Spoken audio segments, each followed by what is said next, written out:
I'm Ted Orme-Claye, business journalist of SBC, and today I've been joined by Alistair Boston-Smith, Chief Strategy Officer at Bede Gaming.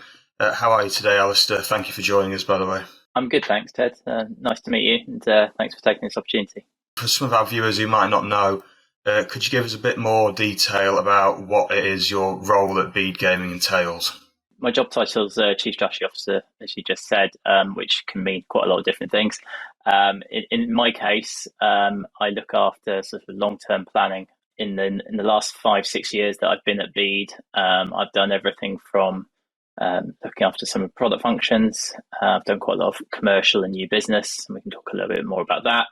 And I've obviously done quite a bit in terms of long-term financial activity, including raising money in the form of the sale to the Gaussman Group, which we completed in March of 2020. A large part of my role is liaising with Gaussman. It's obviously very large multinational organisation based out of Germany, a lot of retail experience, but including some of the other strong digital players such as Blueprint. It's a really exciting group to be part of. I'm also looking and leading commercial processes. So we'll go on to talk about the Ontario Lottery, but I led the bid there. And Bede works with a small number of very key strategic operators and customers. So finding the right fit and leading those opportunities is a key part of my role. Also, Alistair, you've just talked about your role within Bede. Could you just give us a bit of an overview about the company's general operations and activity?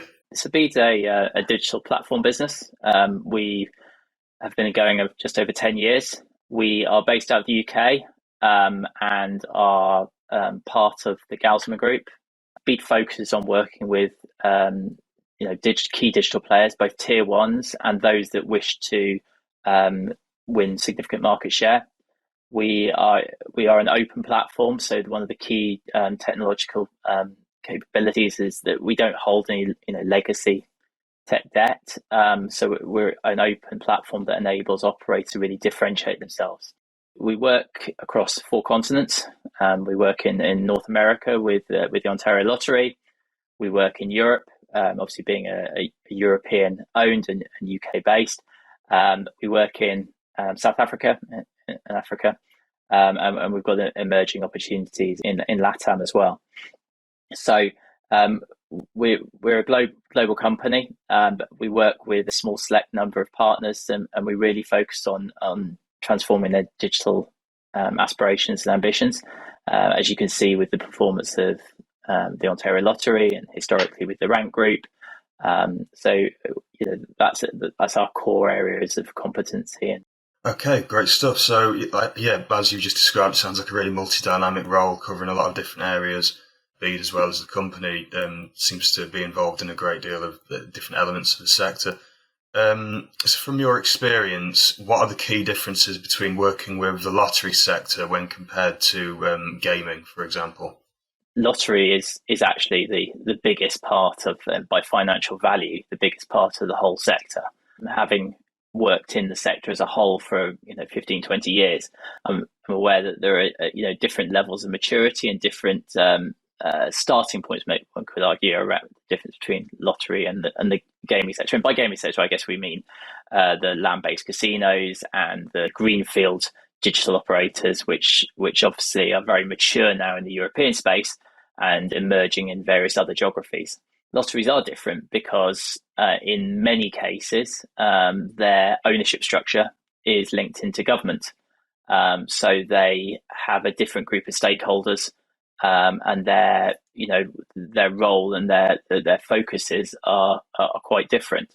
But obviously lotteries are coming. There isn't a lot of alignment and synergies between the land-based casino space and lotteries. Their core business, a large proportion of their customers are coming through retail journeys. They're buying tickets, or in gaming, they're obviously playing placing sports bets or playing machines in casinos.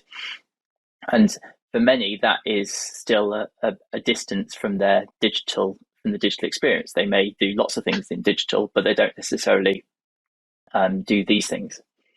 But the lottery space has moved on enormously, like the gaming space has, more so in certain geographies than others. And a large part of that, if you're talking about the difference between the sectors, is the regulatory picture. Because of because of the background to lottery and the links into government, it has to be a bit more circumspect. It typically will take a bit more of a watching brief, perhaps of the retail gaming or sports betting market, and then will be a sort of fast follower, if you like. Like gaming, you have different parts of the lottery sector at different stages in their maturity.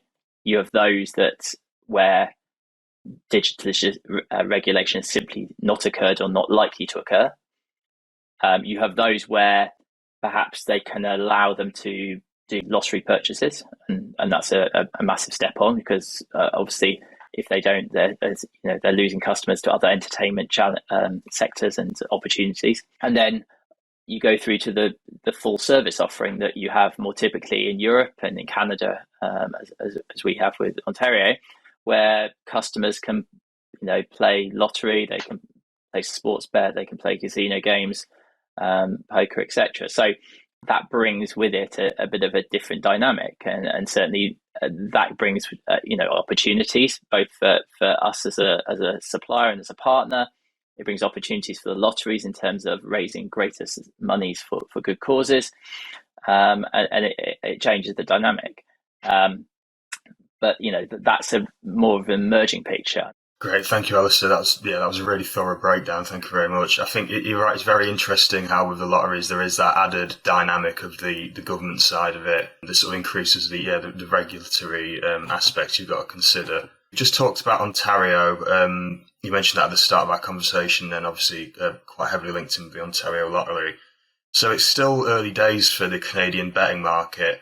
From your experience, what have been the biggest changes you've seen since Ontario opened up back in April? What are you seeing from the market so far, and what have been some of the biggest lessons you've experienced? Let's be quite clear. The market was regulated on April the 4th this year, but prior to that, and even today, there was a huge grey market in Ontario, way bigger than the regulated space, and therefore, and at that time, customers were able, or those operators were able to provide a full product offering because they weren't subject to any of the restrictions of the regulation.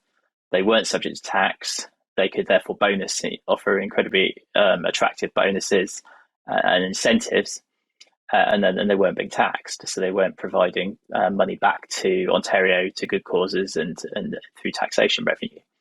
So the regulation of the market is a really good thing. It provides a much better base for an even playing field. There was obviously there's been a lot of interest and a lot of excitement about Ontario.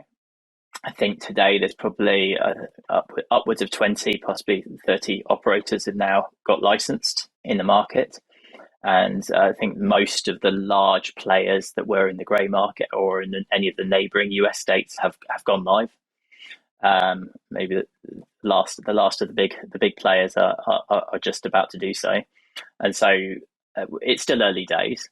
But I think what you're seeing in the data, because for those that aren't aware, there are significant restrictions. Specifically, you can't offer bonuses in advertising. So advertising has to be on a brand basis, given that largely most operators are looking at Ontario mostly as almost like another US state, where, as we've seen over the last couple of years, the major battleground is win market share. And the way you win market share in the very much short term is offer the most exciting and large scale bonuses to get people in. The data from the regulator has come out. It doesn't include OLG, so I have more data than most. But Ontario is continuing to grow very strongly. I mean, we included in a press release a number of months ago prior to the market opening that since launch, the OLG was growing at over 50%, and new players were growing at over 60%, etc. So they're performing very strongly and continue to perform very strongly. So we're all delighted, but we don't count our chickens, as the saying goes. That they continue to do a huge amount of work with us. We've got a very exciting set of roadmaps, primarily building a lot of the things that are there about engagement, quite frankly. I mean, at the end of the day, in any regulated market, the key challenge is twofold. Is obviously find the players, but mostly retain them. Because if you're going to spend a lot of money at getting them, you need to make sure that you're obviously maximising their entertainment whilst with you. So the lotteries, typically, this is where they excel. Because of the high levels of trust, they have exceptional levels of customer retention. But in a competitive open market, that's obviously stretched somewhat more so. So a lot of the work we're doing now is quite interesting, because whereas previously you would have you have quite a lot of talk about omni-channel, and a bit like it can often sound like a bit of just a buzzword and rather meaningless in the lottery space. Whereas of course you're trying to bring these retail customers into the digital, it isn't necessarily a case of converting them. It's about giving them a consistent experience and a great offering in all places. And one of the things that ORG and Bede have been doing together is quite a lot of work of actually mimicking some of the experiences they get in retail within digital. And by that I mean, one of the benefits from within retail is there's no friction. I can just go in, I buy my lottery ticket, I hand over some cash or a payment card or whatever, and I walk out. Same as sports bookmakers, etc. We've now brought in what's called direct pay. So in markets like Canada, quite often the cost of using a payment card through a portal passes charges onto the user. So direct pay simply removes that friction point. So that far more, and together with things like subscriptions and all this type of stuff, they mimic a lot more of the frictionless experience that a lottery player specifically has in retail, but within digital, which is a bit of a pivot, because previously you were talking about, we'd all talk about kind of bring retail customers into digital, because actually you just got none of the costs and you've got all the benefits of, all products under one shelf, as opposed to having to go to bookmakers, to a lottery shop or a casino, etc., which is more challenging. So there's some really exciting developments and innovations that are being led really in the lottery space, which I don't think we would have previously said. Most innovations, I think, in a lot of this has come from the gaming space into the lottery. But I think as entertainment sector as a whole, social, e-gaming, all these types of things, as they all start merging, and as the space becomes a far more, just about experience, you can expect these things to continue to expand, and that's great. Innovation's good. It just, going back to that trust piece, lottery has to be done through the right lens. It has to all be done responsibly, the right levels of governance and the right levels of due diligence.